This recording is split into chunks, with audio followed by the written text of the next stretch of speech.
La isla misteriosa de Julio Verne. Capítulo primero. Los náufragos del aire.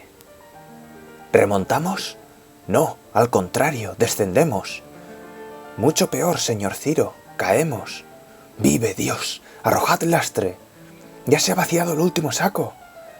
¿Se vuelve a elevar el globo? No. Oigo un ruido de olas. El mar está debajo de la barquilla y a unos 500 pies. Entonces una voz potente rasgó los aires y resonaron estas palabras: «Fuera todo lo que pesa, todo, sea lo que Dios quiera». Estas palabras resonaron en el aire sobre el vasto desierto de agua del Pacífico hacia las 4 de la tarde del día 23 de marzo de 1865. Seguramente nadie ha olvidado el terrible viento del nordeste que se desencadenó en el equinoccio de aquel año y durante el cual el barómetro bajó 710 milímetros. Fue un huracán sin intermitencia que duró del 18 al 26 de marzo. Produjo daños inmensos en América, en Europa, en Asia, en una ancha zona de 1800 millas que se extendió en dirección oblicua al Ecuador, desde el 35º paralelo norte hasta el 40º paralelo sur. Ciudades destruidas, bosques desarraigados, países devastados por montañas de agua que se precipitaban como aludes, naves arrojadas a la costa que los registros del Buró Veritas anotaron por centenares, territorios enteros nivelados por las trombas que arrollaban todo lo que encontraban a su paso, muchos millares de personas aplastadas o tragadas por el mar. Tales fueron los testimonios que dejó de su furor aquel huracán, que fue muy superior en desastres a los que asolaron tan espantosamente La Habana y Guadalupe, uno el 25 de octubre de 1810 y otro el 26 de julio de 1825. Al mismo tiempo en que tantas catástrofes sobrevenían en la tierra y en el mar, un drama no menos conmovedor se presentaba en los agitados aires. En efecto, un globo llevado como una bola por una tromba y envuelto en el movimiento giratorio de la columna de aire, recorría el espacio con una velocidad de 90 millas por hora, girando sobre sí mismo como si se hubiera apoderado de él algún maelstrom aéreo. Debajo de aquel globo oscilaba una barquilla que contenía 5 pasajeros casi invisibles en medio de aquellos espesos vapores, mezclados de agua pulverizada, que se prolongaban hasta las superficies del océano. ¿De dónde venía aquel aerostato, verdadero juguete de la tempestad? ¿En qué punto del mundo había sido lanzado? Evidentemente no había podido elevarse durante el huracán, pero el huracán duraba desde hacía 5 días, y sus primeros síntomas se manifestaron el 18. Así pues, era lícito creer que aquel globo venía de muy lejos, porque no había recorrido menos de 2000 millas en 24 horas. En todo caso, los pasajeros no habían tenido medios para calcular la ruta recorrida desde su partida, porque no tenían punto alguno de comparación. Debió producirse el curioso hecho de que, arrastrados por la violencia de la tempestad, no lo sintieron. Cambiaban de un lugar y giraban sobre sí mismos sin darse cuenta de esta rotación, ni de su movimiento en sentido horizontal. Sus ojos no podían penetrar la espesa niebla que se amontonaba bajo la navecilla. Alrededor de ellos todo era bruma. Tal era la opacidad de las nubes que no hubieran podido decir si era de día o de noche.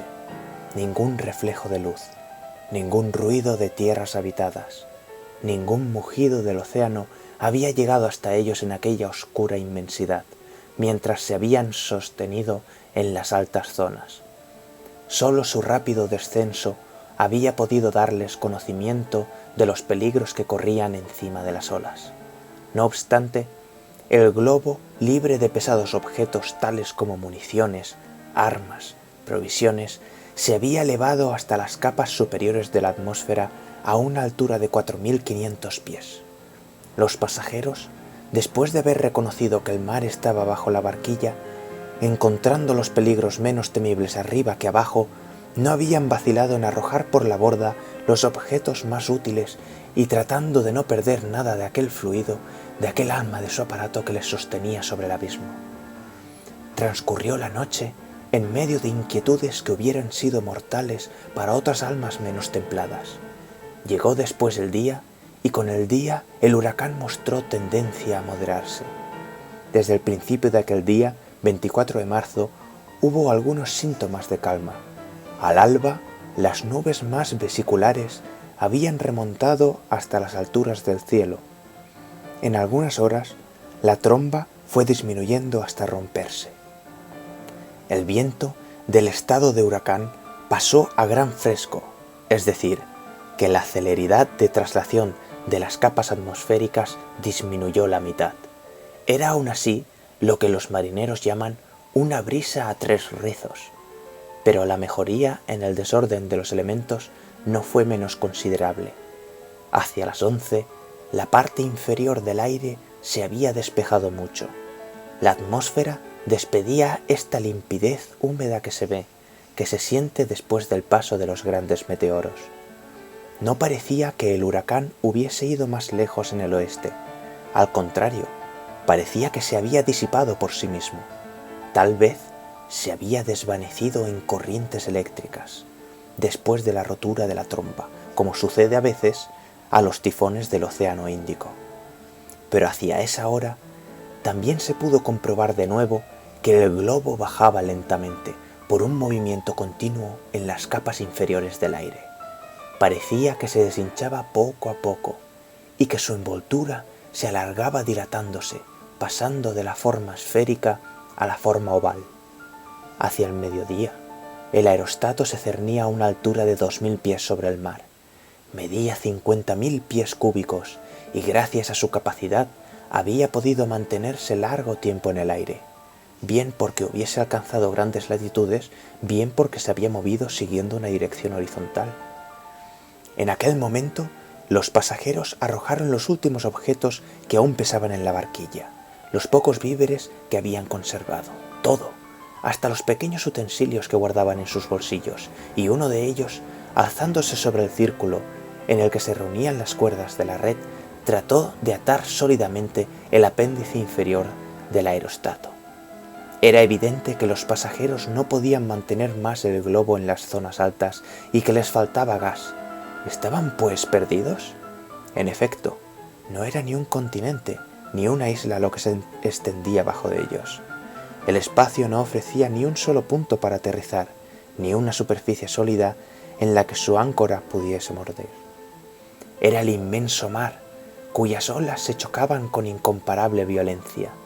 Era el océano sin límites, hasta para ellos que lo dominaban desde lo alto y cuyas miradas abarcaban entonces un radio de 40 millas. Era la llanura líquida golpeada sin misericordia, azotada por el huracán que les debía parecer como una multitud inmensa de olas desenfrenadas sobre las cuales se hubieran arrojado una vasta red de crestas blancas. Ni una tierra se veía, ni un buque.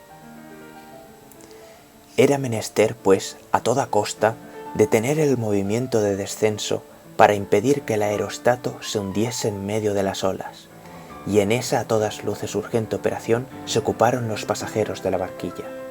Pero a pesar de sus esfuerzos, el globo bajaba cada vez más, al mismo tiempo que se movía con extrema celeridad siguiendo la dirección del viento, es decir, de nordeste a sudoeste. Situación terrible la de aquellos infortunados. Evidentemente no eran dueños del aerostato, sus tentativas no tuvieron resultado. La cubierta del globo se deshinchaba, el fluido se escapaba sin que fuera posible retenerlo, el descenso se aceleraba visiblemente y a la 1 de la tarde la barquilla no estaba suspendida a más de 600 pies sobre el océano. Era, en efecto, imposible impedir la huida del gas que se escapaba libremente por una rasgadura del aparato. Aligerando la barquilla de todos los objetos que contenía, los pasajeros pudieron prolongar durante algunas horas su suspensión en el aire. Pero la inevitable catástrofe no podía tardar, y si no aparecía alguna tierra antes de la noche, los pasajeros, barquilla y globo habrían desaparecido definitivamente en las olas. La sola maniobra que quedaba por hacer fue hecha en aquel momento. Los pasajeros del aerostato eran, sin duda, gente enérgica y sabían mirar a la muerte cara a cara. No se oyó ni un solo murmullo escaparse de sus labios. Estaban decididos a luchar hasta el último segundo y hacían todo lo que podían para retrasar su caída. La barquilla era una especie de caja de mimbre impropia para flotar, y no había posibilidad de mantenerse en la superficie del mar si caía. A las 2, el aerostato estaba apenas a 400 pies sobre las olas. En aquel momento, una voz varonil, la voz de un hombre cuyo corazón era inaccesible al temor, se oyó. A esta voz respondieron voces no menos enérgicas. ¿Se ha arrojado todo? No, aún quedan 2000 francos en oro. Un saquito pesado cayó entonces al mar. ¿Se eleva el globo? Un poco, pero no tardará en volver a caer. ¿Qué lastre nos queda? Ninguno. Sí, la barquilla. Acomodémonos en la red y al mar la barquilla. Era en efecto el único y último medio de aligerar el aerostato.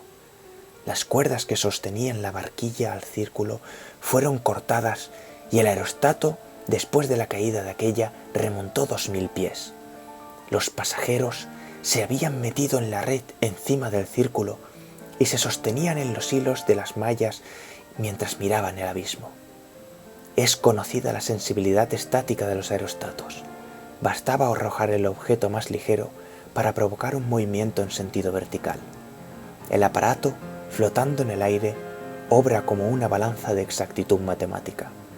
Se comprende que, aligerando de un peso relativamente considerable, su movimiento sea importante y brusco.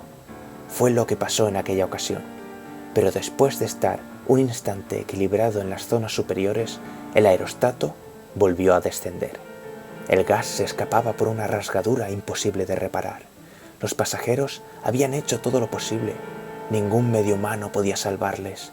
Solo tenían que contar con la ayuda de Dios. A las 4, el globo estaba a 500 pies sobre la superficie de las aguas. Se oyó un ladrido.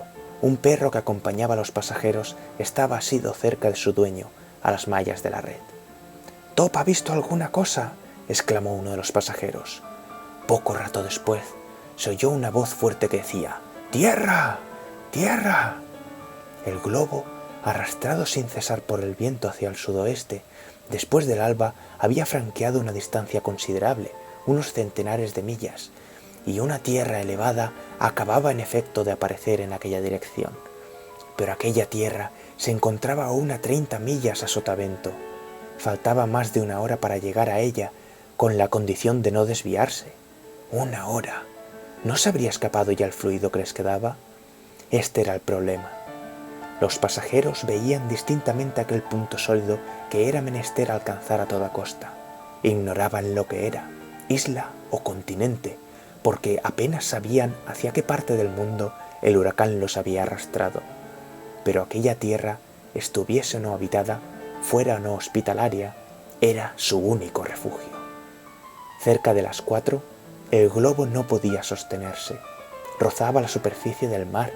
Las crestas de las enormes olas habían lamido muchas veces la parte inferior de la red, haciéndola aún más pesada, y el aerostato no se levantaba sino a medias, como un pájaro que tiene plomo en las alas. Media hora más tarde, la tierra no estaba más que a 1 milla de distancia, pero el globo, ajado, flojo, deshinchado, enrollado en gruesos pliegues, solo conservaba gas en su parte superior. Los pasajeros, asidos a la red, pesaban ya demasiado para él, y pronto, medio sumergidos en el mar, fueron golpeados por las furiosas olas. La cubierta del aerostato se infló entonces y el viento lo empujó como un buque con viento de popa. Parecía que iban a llegar a la costa, pero cuando no estaban más que a 2 cables de distancia, resonaron gritos terribles salidos de 4 pechos a la vez. El globo, que al parecer no podía ya levantarse, acababa de dar un salto inesperado a impulsos de un formidable golpe de mar. Como si hubiera sido aligerado súbitamente de una nueva parte de su peso, remontó a una altura de 1500 pies y allí encontró una nueva especie de remolino de viento que, en lugar de llevarlo directamente a la costa, le hizo seguir una dirección casi paralela a ella. En fin, 2 minutos más tarde se acercaron oblicuamente y cayó sobre la arena de la orilla, fuera del alcance de las olas. Los pasajeros se ayudaron los unos a los otros.